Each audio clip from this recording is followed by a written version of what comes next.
채성에 관련된 속보를 좀 들어보도록 하겠습니다. 아니 이게 진짜 어이가 없는 게 이번에도 대구 MBC만 쓰고 받아 쓰질 않아요. 아무도 받아 쓰지 않는.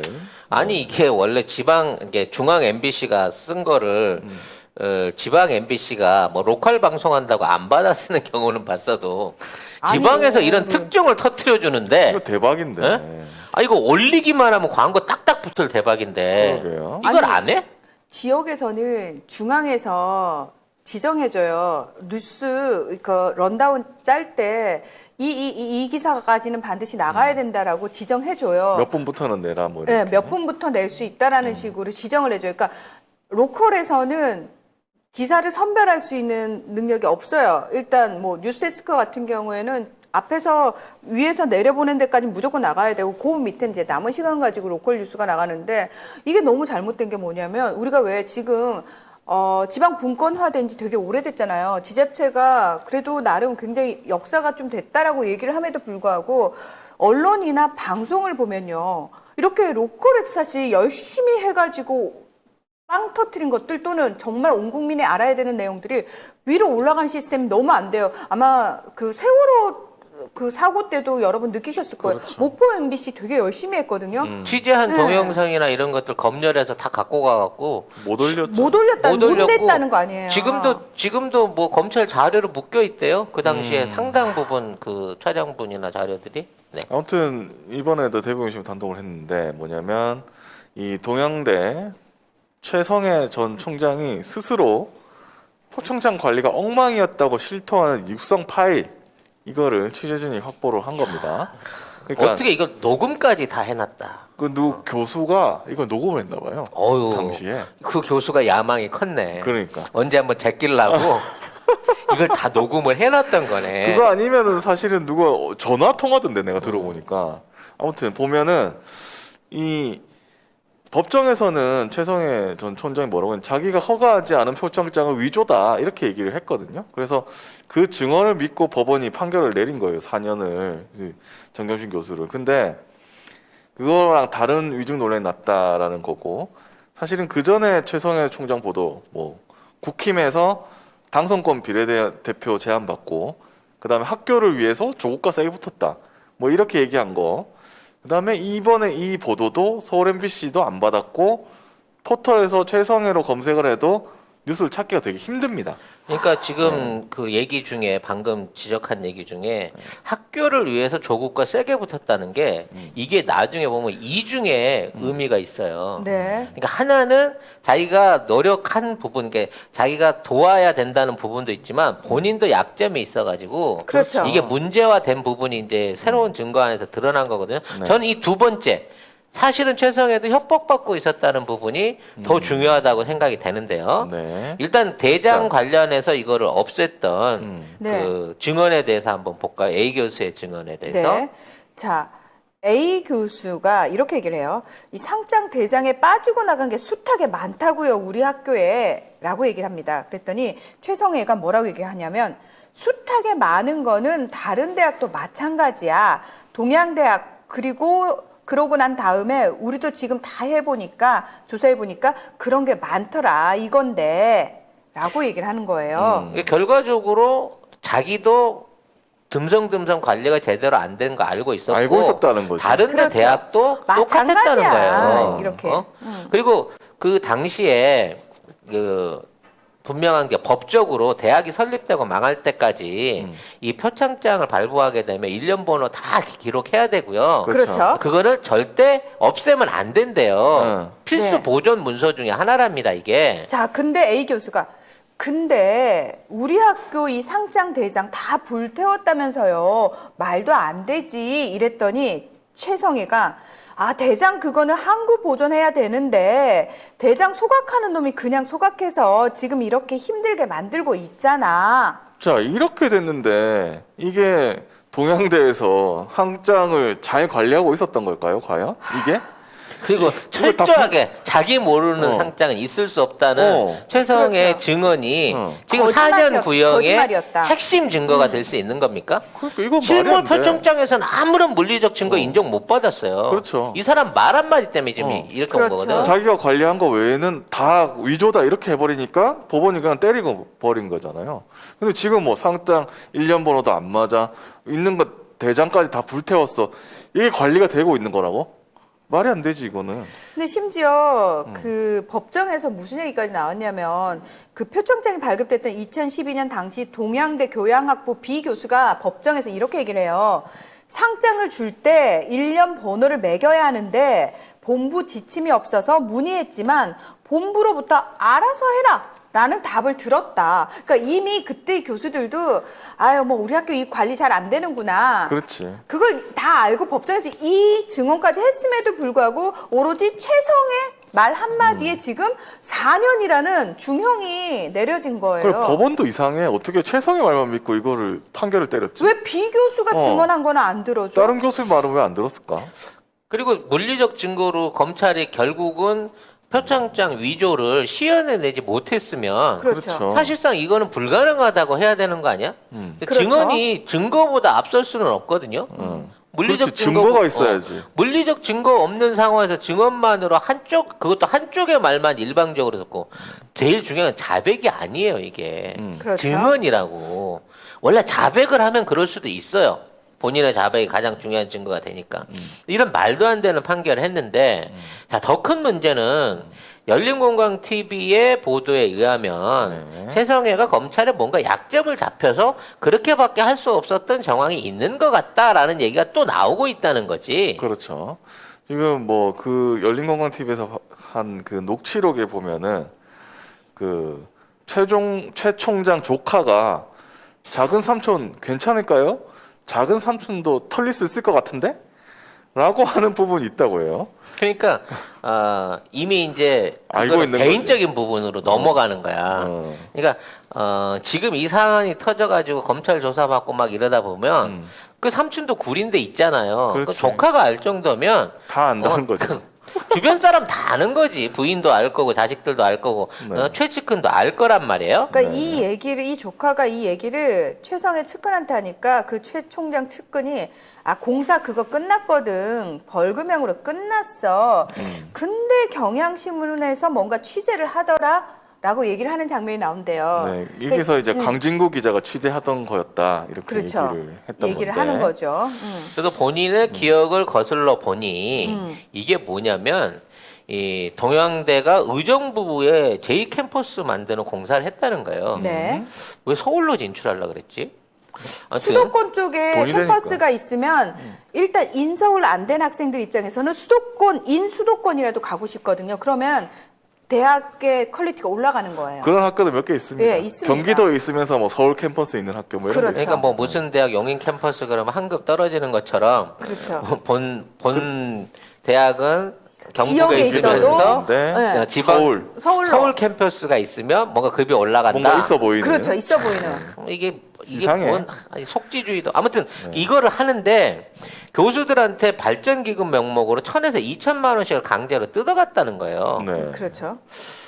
교수 참 연봉이 얼마나 되길래 2천만 원을 뜯어가 버리면 뭐 먹고 살지? 아니요. 한 억대 되나? 그러니까 아니요.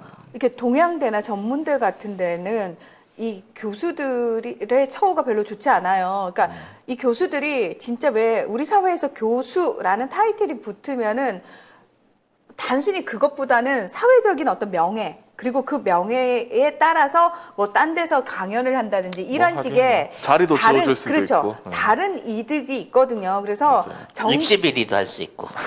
그래서 실제로 전문대 교수들 제 친구 고등학교 때 같은 학교였던 친구가 전문대에서 교수를 하는데 이 친구가 예전에 뭐라고 얘기를 하냐면 딱 입시 때가 되면은 자기 학교로 학생들 끌어오기 위해서 고등학교로 그 교수들이 파견이 된다 이렇게 나뉘어져 가지고 영업하는구나. 영업하러 뛰는 거예요. 그러니까 그 친구가 그 얘기를 하더라고요. 그래서 저는 되게 충격받았거든요.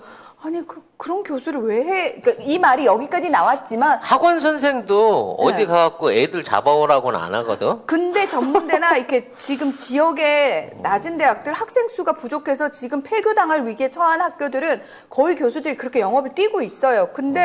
근데도 중요한 건 본인은 밖에 나가서 난 어디 교수니까. 교수야. 그건 거죠. 근데 이제 그 당시에 이제 이 강진구 기자가 진중권 교수한테도 당시 교수한테도 확인을 해보니까 냈대? 2천만 원 냈다고? 어이구야. 피눈물 났겠구나. 진석사도. 아유 이분 돈 좋아하시는데. 아니 근데 힘드셨을 석사인데 이제 교수를 하게 해줄 그러니까. 수 있게 해줬으니까 뭐 아니 근데 그것도 정경심 교수가 땡겨줬다는데. 그러니까 소개까지 시켜줬는데 어.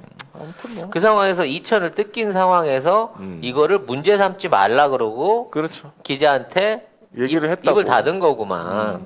그래서 강진구 기자도 그 당시만 해도 진중권이 뭐 그렇다라고 생각하지 않았기 때문에 이 취재를 중단을 했다라고 하는데 진중권이 더 이상 파지 마라라고 해서 취재를 더 하지 않았다라는 거죠. 그 당시에. 이때 취재를 했으면 좀 더 밝혀질 수 있었던 것 같기도 한데. 근데 이제 강진구 기자는 그거예요. 그 당시만 해도 진중권 교수에 대해서 나름 뭐. 정의감이 살아있는 교수라고 생각했기 때문에 사실 이게 조국 전 장관 관련해 가지고 문제가 터져 나오면서 진중권의 그 새로운 모습, 아니 숨겨져 있는 모습을 본 거잖아요. 그러니까 저희가. 이게 뭐냐면요. 그 당시에 이게 그 자연스러운 관행이었다라고 하면 검찰이 이걸 조사해서 벌금형을 때리고 종결시킬 이유가 없어요.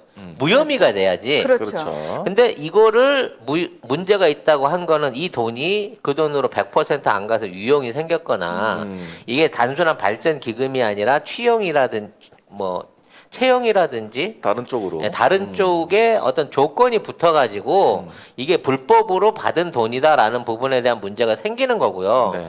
진중권이 2천만 원을 주는데 이게 발전 기금이 아니라 취업이나 지금 자리에 있는 자리 보존을 위한 형태로 해갖고 상납금이었다. 상납한 형태라고 이게 뇌물 공여가 되는 거거든요. 그렇죠. 그렇네. 그럼 진중권도 사실상 법적으로 걸려 있는 거야 최성애뿐만 그렇죠. 아니라. 그냥 이게 발전 기금이라고 해서 그냥 명목만 발전 기금이지. 그렇지. 어떻게 될지 모른다. 이거 갖고 가서 회사를 발전시킬지 아니면 이사장 집을 발전시킬지 어떻게 알겠어? 발전을 위한 이게 발전소로 갈 돈은 아니잖아 이게. 어? 아유. 그리고 이게 또 이 동양대 제2캠퍼스 짓는 과정에서 공사 입찰 담합 비리 의혹이 터졌다고 합니다. 이게 뭐냐면 경향신문이 2019년 9월 11일에 최성해 총장이 십수년간 학교를 운영하면서 친동생이 경영하는 건설사에 학교의 각종 공사를 지금 몰아줬다. 아 그러면 이 네. 친동생의 아들이 관계자와 걱정했던 그 적화일 가능성이 높네. 그렇죠. 예. 결과적으로 가족끼리 다 헤쳐먹은 거네. 그래서 이게 교육부 감사에서도 2015년에 적발이 됐고 이거를 검찰이 수사를 합니다. 검찰이 수사를 해가지고 최 총장하고 동생 최 씨를 입찰 방해 혐의로 기소를 해요. 결과적으로 검찰이 협박을 해가지고 네. 너는 무조건 조국을 물고 뜯어야 된다. 그러니까 이게 검찰의 약점이 잡힐 수밖에 없는 최성해 총장의 그런 입장이 돼 있는 거고. 한병숙 전 총리 사건 때도 그렇고 지금 검찰이 하는 수법이 정말 똑같잖아요. 뭐 한병숙 전 총리 때는 그 안에 들어있는 재소자들의 형량이나 가족들을 이제 미끼로 그러니까 또는 그걸 협박 무기로 삼아가지고 한명숙 총리한테 없는 죄를 만들어서 뒤집어 씌우는 짓거리를 했고 이런 식으로 검찰이 마치 영화 더킹에서 보면 문 하나 쫙 열었더니 파일이 쫙 있고 모든 사람에 대해서 그래서 이제 2016년에 최 총장하고 동생한테 1,000만 원씩 벌금을 선고를 했대요. 그러니까 그걸로 약식 기소를 해준 건데 그렇죠. 이걸 다시 꺼낸 아니, 거지 그렇죠. 숙성시킨 거지 3년 동안. 그럴 수도 있고 뭐 아니면 또 다른 걸 수도 있고 또 다른 건. 것도 있었겠죠. 그렇지. 그거 다른 하나만 건, 있지 않았을 발전 기금 겁니다. 2천만 받은 게 아니라 뭐. 다른 것도 받을 수 있었겠지. 그렇죠. 지금 이거 입시 비리 뭐 온갖 거 다 했을 가능성이 1,000만 원짜리 이거는 이제 공사를 몰아줬다는 이거고 뭐 더 다른 게 있을 수도 있으니까. 근데 이제 그때 이분이 뭐라고 했냐면 표창장 참고인 조사를 8시간을 했다. 그때 최성해 총장한테. 근데 사실 표창장 8시간을 무슨 얘기를 합니까? 그냥 내가 했다. 아 이거 아니다. 사실 그렇게 하면 거의 끝이에요. 근데 8시간을 했다는 거는 오리엔테이션 한 거네. 이 얘기만 한 게 아닐 거다. 앞으로 네가 어떤 태도로 법정에서 진술을 해줘야 될지, 무슨 얘기를 해야 될지를 미리 다 시나리오를 써준 거네. 이런 이제 추측을 할 수 있는 거 8시간 동안. 근데 하는 걸 지금 보면. 이 최성해 벌금 받았고 그 관련해서 했다는 그 학교 발전 기금 문제나 네. 공사 나눠준 문제는요. 그 조국 장관 동생이 웅동학원 운영하면서 받았던 학교 발전 기금. 학교 발전 기금과 그렇죠. 건설사비 결국 그 돈은 직접 한 거잖아 사실. 조국 집안에서 직접 하다가 그거 다 부채로 안고 넘어간 거 아니야. 네. 에이, 이거 하고 이게 뭔가 이제 괴리가 안 맞는 거예요. 걔들은 감옥 갔잖아요. 조국 장관 동생은. 그러니까요. 그래서 졸제 횡령범이 됐잖아. 어이가 없어. 횡령범이 안 되는 게 엄마하고 아빠 이제 돌아가신 아버지하고 자식들이 서로 돌아가면서 학교 만들고 살림했죠. 학교 운영했고 학교 건설했어요. 그 과정 안에서 돈이 돌면서 공사비를 다 못 줘가지고 부채가 그렇죠. 생긴 거고 그랬기 때문에 그 부채를 갚기 위해서 학교가 지원을 했던 거고 결국 한 식구라서 쌈짓돈으로 돈을 돌렸은 건데 이걸 횡령을 만든 애들이라고. 그러니까요. 에휴. 오늘 여수 갓김치에서 신제품 김치들을 품평하는 날입니다. 물 갓김치입니다. 그리고 여기 배추김치가 있고요. 그 다음에 이거는 갓김치죠. 야 사이즈가 엄청납니다. 그리고 여기는 깍두기고 그리고 여기는 알타리 김치죠. 배추김치를 한번 잘라볼게요. 엄청 통째로 말아가지고 맛 한번 볼게요.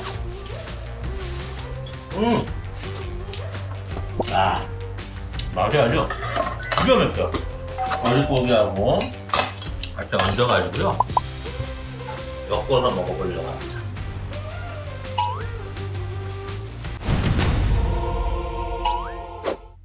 젓갈하고 양념이 완벽하게 조화를 이룰 수가 있는 거니까. 이제 갓김치를 껍데기를 먹어보기 전에 국물을 한번 맛을 봐볼게요.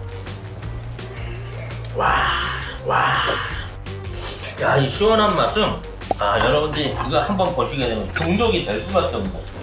깍두기도 잠깐 볼까요? 왜 이렇게 뭐가 달짝지근한 건가요, 뒷맛이? 하지만 최고라고 칠 수 있는 거는 물 갓김치. 이 물 갓김치 맛이, 이 국물 맛이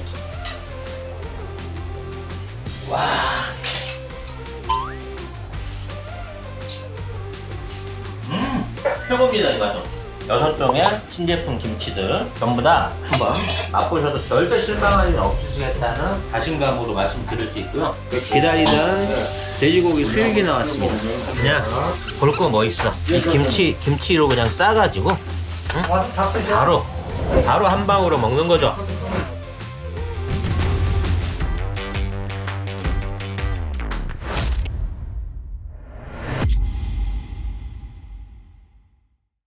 지금 제이선영님께서 한명숙 총리님의 책 나는 그렇게 살아오지 않았다. 한명숙의 진실 책이 텀블벅에서 펀딩 중인데 지금 아직 펀딩 금액이 많이 안 모였다고. 근데 제가 지금 보니까 165%를 달성하기는 했어요. 근데 그러면 풀판할 수 있는 거죠. 네, 일단 나오긴 근데 좀 더 많은 분들이 좀 관심을 가져주시면 네. 왜냐하면 우리 한명숙 총리님께서 진짜 억울하게 옥살이하다 나오셨잖아요. 어이없게 진짜. 어이없게 정말 황당하게 지금도 물론 정경심 교수님 억울하게 옥살이 하고 계시지만 계속 정권이 바뀌고 이렇게 우리 깨어있는 시민들이 많아져도 이런 상황이 변하지 않는다는 건 검찰 개혁이 되지 않았고 그 근본에 언론과 포탈이 제대로 굴러가고 있지 못한 데서 뭐 문제가 기인하는 거거든요. 이게 외놈들이 옛날에 독립운동가나 독립운동 자금된 그 후원자들 조지는 거랑 그렇죠. 똑같은 스킬이지만 억울해 환장하고 미치고 팔짝 뛸 일이거든. 네. 그러니까 얘네들은 수법을 너무 클래식해 방법이. 그래서 검찰 개혁이 중요한 겁니다. 정말 중요한 진짜 겁니다. 중요한 겁니다. 네, 아무튼 답답한 상황입니다만 네. 그래도 우리가 알고 있다는 게 어딥니까? 네. 예전 같으면 우리 이런 거 몰라요. 그렇지. 아, 그냥 맞아요. 잘못된 줄 알지. 잘못된 줄 알고 조국 장관 일가만 나쁜 사람 취급해갖고 욕하고 있을 겁니다. 근데 그러니까. 우린 알면서 이런 탄압이 일어나고 있다는 부분을 느끼잖아요. 이게 잘못됐다는 걸 느끼고 우리가 분노하고 있지 않습니까? 네. 근데 법을 쥐고 흔드는 자가 전혀 정의롭지가 않아. 법이 정의를 위해서 존재해야 되고 공평을 위해서 존재해야 되는데 전혀 얘들이 정의롭지도 공평하지도 않아.